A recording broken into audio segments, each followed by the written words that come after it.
सन 2020 north east Delhi, Bharat. देश की राजधानी में कुछ अजीब सी हवा चल पड़ी थी। माहौल धीरे धीरे धीरे करते हुए भयंकर परिस्थितियों तक पहुंच गया था। सांप्रदायिक हिंसा ने पूरा जोर पकड़ लिया था।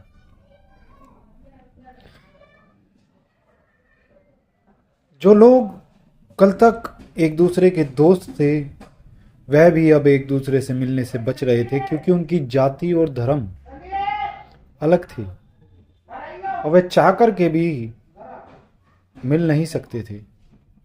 नॉर्थ ईस्ट दिल्ली में सन 2020 में जो हालात थे,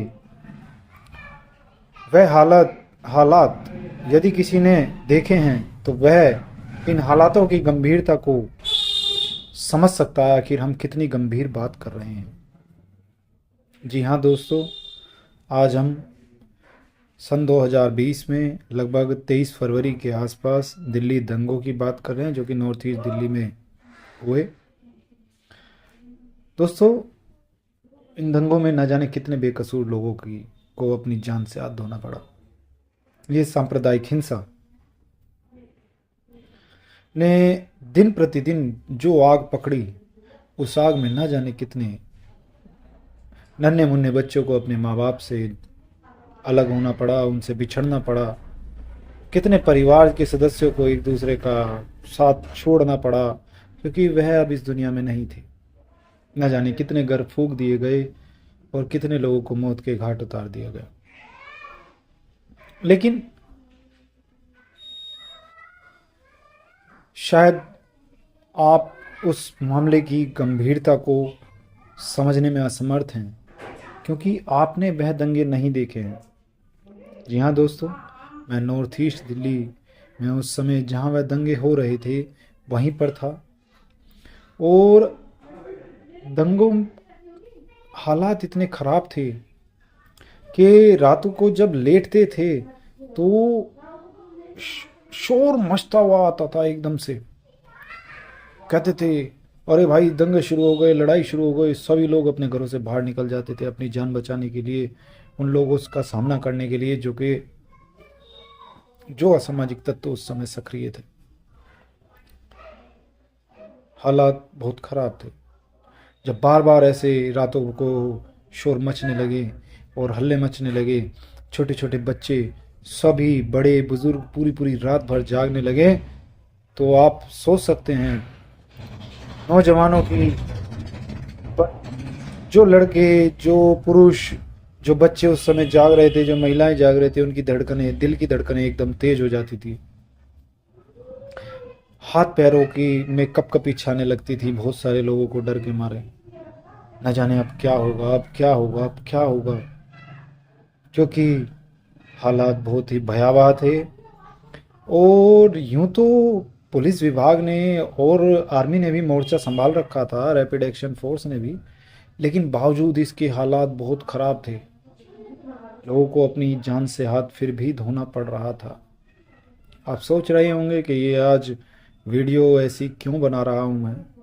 दोस्तों, मैं आपको बता देना चाहता हूँ, वह अंधेरी रातें, जिन रातों में जाग करके उस क्षेत्र के लोगों ने पहरे दिए हैं, वह रातें अंधेरों में ही कटी थी।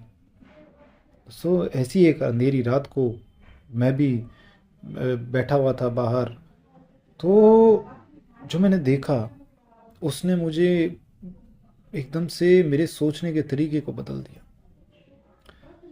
एक बुजुर्ग आदमी, बेचारा फकीर सा, हाथ में लाठी लिए, काली सी चादर ओढ़े, सर्दियों का दिन था, घूमता फिर रहा था। हम भी ऐसे ही घूम रहे थे घर के आसपास ही, उधर से वो भी जा रहा था। उनके विचार जो सुनने को मिले, वह बड़े ही गंभीर विचार थे। जो उन्होंने कहा, बहुत ही गंभीर बातें कही कि यह बातें केवल उन्होंने दलितों, एससी एसटी के लिए कही, ओबीसी के लिए भी नहीं कही और गरीब वर्ग के लिए कही।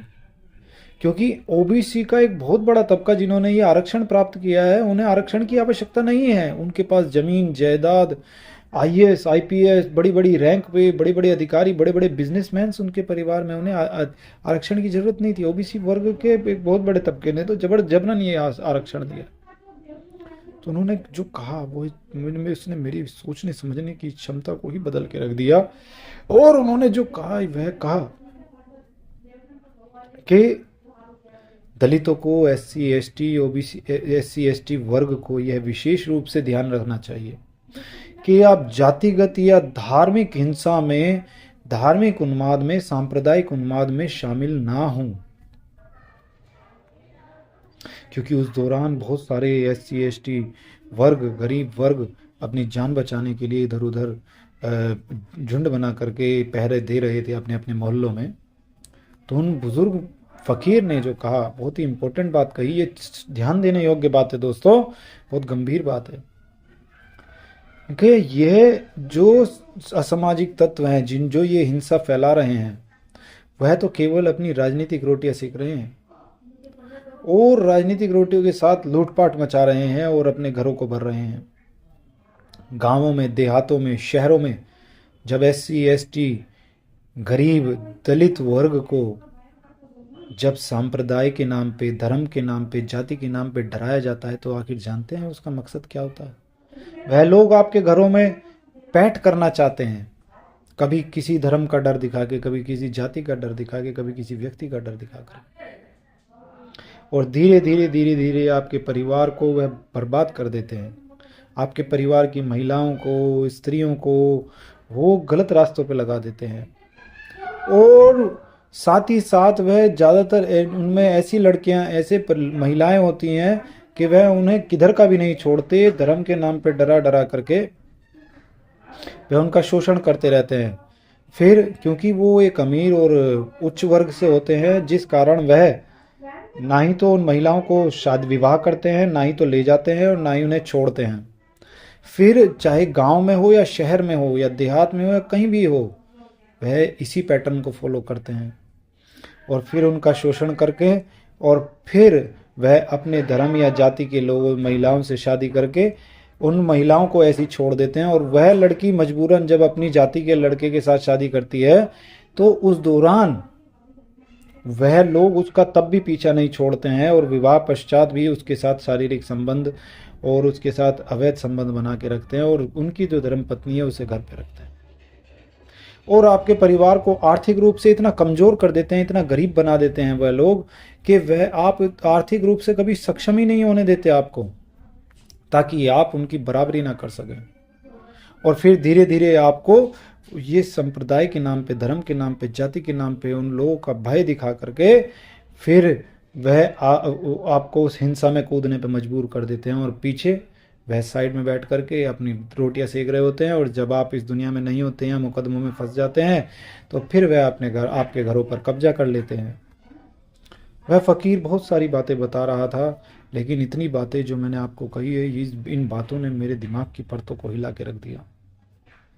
क्योंकि सच तो है, मनीषा वाल्मीकि को आज तक न्याय नहीं मिला, हाथरस की बेटी को कभी न्याय नहीं मिला। अनेकों न जाने कितनी बेटियां, कितने बेटे और कितने परिवार उजड़ चुके हैं जाति और धर्म के नाम पर, और फिर भी लोग इन बातों को समझते नहीं हैं। गांव की भोली भाली निम्न वर्ग की, छोटी जाति की, एससी एसटी, गरीब वर्ग की लड़कियों को बहला फुसला करके वो कभी धर्म या जाति के नाम पर दूसरे धर्मों का भय दिखा करके या गरीबी का भय दिखा करके उन लोगों का शोषण करते रहते हैं। और भोली भाली महिलाएं, लड़कियां समझ नहीं पाती हैं इन चीज़ों को। दोस्तों, तभी से जिन लोगों ने इन बातों को सुना, वह फकीर तो चला गया था बहुत सारी बातें कह करके, लेकिन बहुत सारे वर्गों ने उस समय फैसला कर लिया था, बहुत सारे लोगों ने फैसला कर लिया था, जहाँ तक मुझे सुनने में आया, ध्यान में आया, कि बहुत सारे लोग इस बात से अवेयर हो चुके थे और उन्होंने यह तय कर लिया था कि वह किसी भी प्रकार के, किसी भी सांप्रदायिक उन्माद में शामिल नहीं होंगे। और यह मिसाल है, एक क्षेत्र ऐसा भी है इस नॉर्थ ईस्ट दिल्ली में जहाँ दंगे हुए, वहाँ हिंदू मुस्लिम में दंगा हुआ ही नहीं। हिंदू मुस्लिम नहीं, दलित, विशेष रूप से एससी एसटी और दलित और गरीब वर्गों के, एक तरफ गरीब और एससी एसटी वर्ग था, दूसरी तरफ मुस्लिम वर्ग का था, उनके बीच कोई लड़ाई झगड़ा कुछ नहीं हुआ, बल्कि वह तो उन दंगों में शांति से आपसी भाईचारे के साथ बैठे रहे। और विशेष रूप से उन सामाजिक तत्वों का ध्यान रखा कि कहीं कोई बाहर से आकर के कोई हमला ना कर दे। तो दोस्तों, ये बहुत ही चिंता का विषय है कि आपको संप्रदाय के नाम पर, धर्म के नाम पर, जाति के नाम पर कहीं बरगलाया तो नहीं जा रहा, आपको लूटा तो नहीं जा रहा, आपको बर्बाद तो नहीं किया जा रहा। यह चिंता का विषय है, क्योंकि आप गरीब के गरीब ही हैं। आप उन लोगों का साथ दे रहे हैं। बहुत सारे एससी एसटी वर्ग के लोग धर्म के नाम पे, जाति के नाम पे आज भी उन पे बहुत सारी समस्याएं और मुकदमे चल रहे हैं।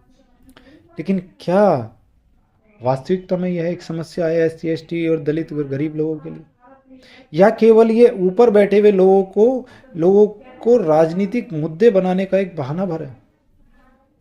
सोचिए जरा, ध्यान दीजिए। इससे ज़्यादा मैं आपके साथ आज साझा नहीं कर पाऊंगा, लेकिन जितनी बात आपके साथ साझा की है, ये बहुत ही चिंता का विषय है। आंखों देखे हाल आपको इतने भयावह समय के मैं आपको बता रहा हूँ, जिस भयावह समय में लोग बाग को अपनी जान बचानी भारी पड़ रही थी। पुलिस विभाग, आर्मी और रैपिड एक्शन फोर्स, हमने खुद देखा है कि उनके होने के बावजूद भी दंगे दिन प्रतिदिन बढ़ते जा रहे थे, कोई कुछ नहीं कर पा रहा था। इसलिए सावधान रहें, सतर्क रहें, और विशेष रूप से एससी एसटी, दलित, गरीब वर्ग को विशेष रूप से सावधान रहना चाहिए। आपके पास खोने के लिए कुछ नहीं है, लेकिन आपका परिवार ही आपकी बहुत बड़ी संपत्ति है।